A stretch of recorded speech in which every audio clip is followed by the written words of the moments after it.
So let us revise or study SBP, DBP, PP and MAP. What does they stand for is alright. तो systolic blood pressure, diastolic blood pressure, mean arterial pressure और pulse pressure. ठीक है, साथ में इनके relations वगैरह भी हैं. So let's get started. Now obviously अब तक आपको पता चल ही चुका होगा that the source which I am using is this. अब देखो क्या है अपने पास. सबसे पहले हम समझते हैं कि एओर्टा में हो क्या रहा है. Imagine left ventricle pumping blood into aorta, है ना. अपने को पता है अगर ये अपने पास हार्ट है और लेट अस से कि यहाँ से नॉट यहाँ से, मान लो कि अपने पास यहाँ से एओर्टा जा रही है. ठीक है, ये अपना लेफ्ट वेंट्रिकल है और यहाँ से अपने पास एओर्टा जा रही है. ठीक है, ड्यूरिंग वेंट्रिकल सिस्टोल जब सिस्टोल करेगा तो कंट्रैक्ट करेगा और ब्लड यहाँ से जाके किस में आ जाएगा, एओर्टा में आ जाएगा.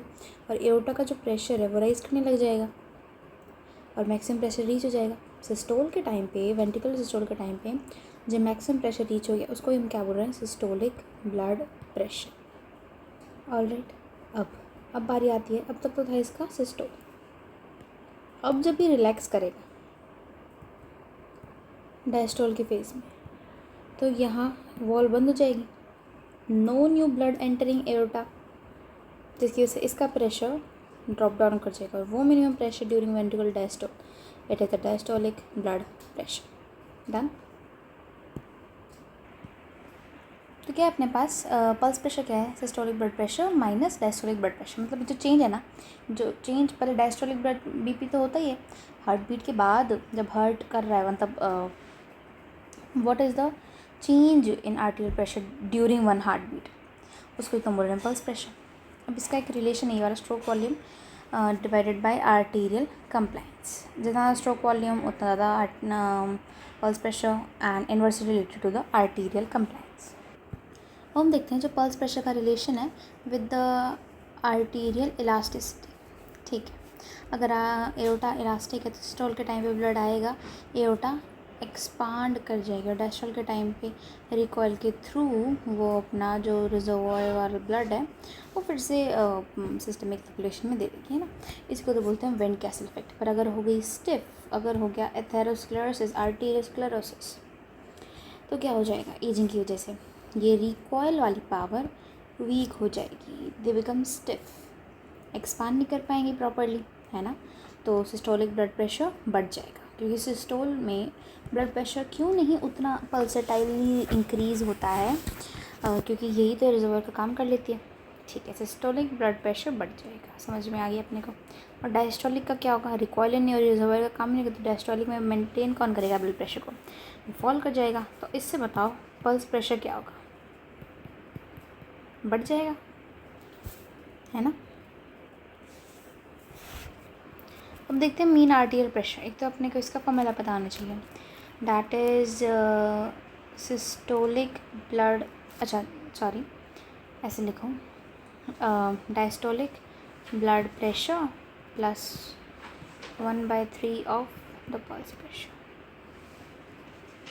है ना. या फिर ऐसे बोल दो, पर ये ज़्यादा अच्छा होता है. हम देखते हैं वाइट इजंट इट एग्जैक्टली 1/3. ये एक अप्रॉक्सीमेशन होता है. जो आर्टेरियल प्रेशर है, it does not suddenly jumps from 80 to 120 और फिर से 80, मतलब सिस्टोल इतना फटाफट चेंज थोड़ी ना होगा. Instead it has a continuously changing wave form.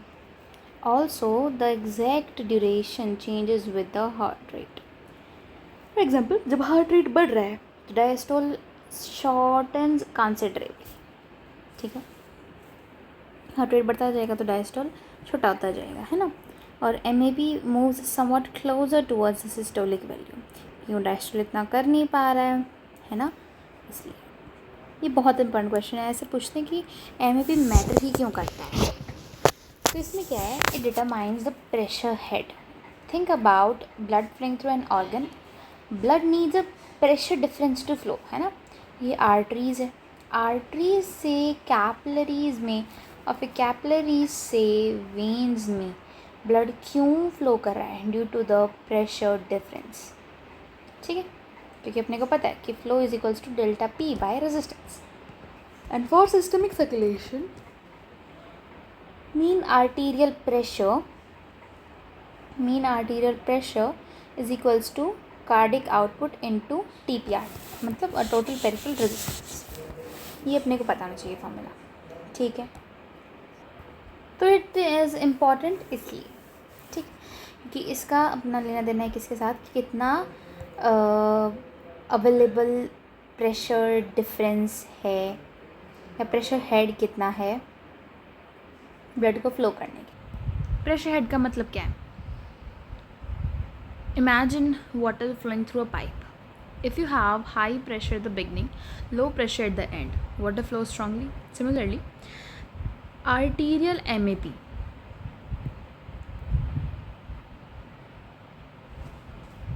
से कैपिलरी के पास जाएगा, है ना, आर्टरी से कैपिलरी के पास जाता है. So MAP is essentially the average arterial driving pressure available to push blood through the systemic circulation. ठीक है, इसलिए इसको हम प्रेशर हेड बोलते हैं. अब हम बात करते हैं MAP को TPR. हम पहले देख लिया ना कि MAP माइनस CVP क्या होता है, cardiac output into resistance TPR. तो ये ऐसे एक दूसरे के साथ रिलेट करता है. TPR जितना ज़्यादा, मतलब कॉन्स्ट्रिक्शन जितना ज़्यादा, है ना, TPR उतना ज़्यादा, और TPR जितना ज़्यादा उतना डायस्टोलिक ब्लड प्रेशर ज़्यादा. क्योंकि हमने बात कर रखी है कि डायस्टोलिक ब्लड प्रेशर वो रेजिस्टेंस बताता है, कितना रेजिस्टेंस लगा रहे हैं वो, ठीक है, ओके. कन्वर्सली अगर TPR कम, डायलेटेड है तो TPR कम, तो डायस्टोलिक ब्लड प्रेशर कम, है ना, MAP कम. ऑलराइट, मैंने बोल दिया था फॉर्मूला में इनटू है, सॉरी, हाँ, ठीक है, डायरेक्टली प्रोपोर्शन होता है. Why does DBP specifically reflect TPR? Okay, थोड़ा सा पढ़ लेते हैं ना. Heart is actively pumping blood into aorta. So SBP जो है सिस्टोलिक वाला है, वो तो हाईली किस पे डिपेंड कर रहा है, कितनी स्ट्रोक वॉल्यूम है, कितना रेट है, कितना फोर्स है, कितना आर्टीरियल कंप्लायंस है, इन सब चीज़ों पे. बट ड्यूरिंग डायस्टोल वो तो रिलैक्स है ना, वो कुछ रिजेक्ट कर रहा तो स्ट्रोक वॉल्यूम पे कैसे करेगा, है ना, ना उसका फोर्स, मायोकार्डियम कॉन्ट्रैक्टिलिटी, इस सब पे नहीं कर पा रहा वो डिपेंड, ठीक है. तो arterial system is essentially emptying through the peripheral resistance vessel, है ना. मतलब भाई ब्लड कहाँ से आ रहा है, जो रेजिस्टेंस की वजह से ब्लड एम्प्टी हो रहा है. मतलब ऐसा कुछ समझो, जितना ज़्यादा रेजिस्टेंस उतना धीरे धीरे ब्लड निकलेगा, है ना, और जितना स्लो ब्लड लीव होगा उतना ही धीरे स्लो फॉल होगा प्रेशर में, और DBP हाई हो जाएगा. अगर रेजिस्टेंस कम, जल्दी ड्रॉप होगा प्रेशर में, और DBP लोअर हो जाएगा. नाउ कार्डियोवैस्कुलर रिफ्लेक्सेस जो हैं वो MAP को ही क्यों रिस्पॉन्ड करते हैं? बहुत ईजी है, क्योंकि भाई MAP ही तो है जो टिश्यू परफ्यूजन का कारण है, या फिर बोलो जो ऑर्गन्स तक पहुंच रहा है ना, adequate blood flow to organs. तो जो भी ब्लड रिसेप्टर वगैरह काम करेंगे, ये सब डिटेक्ट करेंगे चेंजेस और ठीक कर देंगे. नहीं, अपना रोल तो यही है ना, ये एओर्टा में ब्लड पहुँचाने का कोई मतलब ही नहीं है, ऑर्गन्स तक पहुँचाने का है. और ऑर्गन्स में कौन सा प्रेशर मीन टाइम पे रह रहा है, दैट इज़ MAP. बस अब थोड़ा बहुत हम ये याद कर लेते हैं, मतलब मैं तो ये वैल्यूज़ याद करती हूँ. नॉर्मल कितना होता है अपने पास, कैसे लिखते हैं, 120/80 लिखते हैं, ठीक है. हाइपोटेंशन में कितना हो जाएगा अपने पास, 90 से कम वाले को हम हाइपोटेंशन बोल देते हैं सिस्टोलिक में, ठीक है. तो ओके, प्री हाइपरटेंशन, हाइपरटेंशन और सीवियर हाइपरटेंशन 126 फिर थोड़ा 130 से 140, और फिर अपने पास ये हो जाएगा, ठीक है. हम कुछ नॉर्मल वैल्यूज़ याद कर लेते हैं. इसकी रेंज कितनी होती है, 100 से 130 mHg, और हम 120 लेके चलते हैं. इसकी अपने को एवरेज पता रहती है 80, 70 से 85. इन दोनों को मैनेज करोगे तो 40 आ जाएगा, और MAP की क्या रहेगी, MBP की 95 से 100, ठीक है. Now let us move towards the factors. Okay. Since BP, क्या होता है BP? BP is equals to cardiac output into TPR. ये पढ़ा है हमने, है ना? थोड़ा सिंप्लीफाई कर दो तो बस BP जो है डायरेक्टली प्रोपोर्शनल है कार्डियक आउटपुट के और डायरेक्टली प्रोपोर्शनल है पेरिफेरल रेजिस्टेंस के, है ना? ठीक है, हम देखेंगे कि भाई किस किस कंडीशन में ये इसको कौन इफेक्ट कर रहा है और इसको कौन इफेक्ट कर रहा है. सिंपल. एज हमें पता है ना कि भाई बच्चों का और उनका अलग होता है. Both SBP and DBP increase with age. SBP ज़्यादा बढ़ जाएगा DBP से, ठीक है, क्योंकि भाई आर्टरीज लेस डिस्टेंसेबल हो जाती हैं और रिजिड हो जाएंगी, स्टिफ हो जाएंगी with advancing as. Alright, SBP और DBP दोनों ही एज के साथ कम होंगे, पर SBP ज़्यादा कम होगा एज़ कम्पेयर टू DBP. रफली ऐसे ही बोल रखा है SBP भाई, थोड़ा बहुत वैल्यूज़ बता रखी हैं.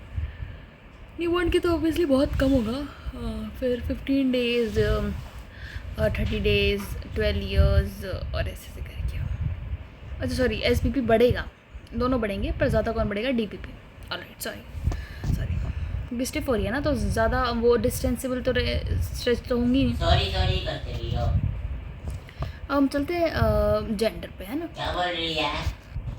अब फीमेल्स का बिफोर मेनोपॉज जो सिस्टोलिक वाला है वो इतना लेस होगा देन मेल्स.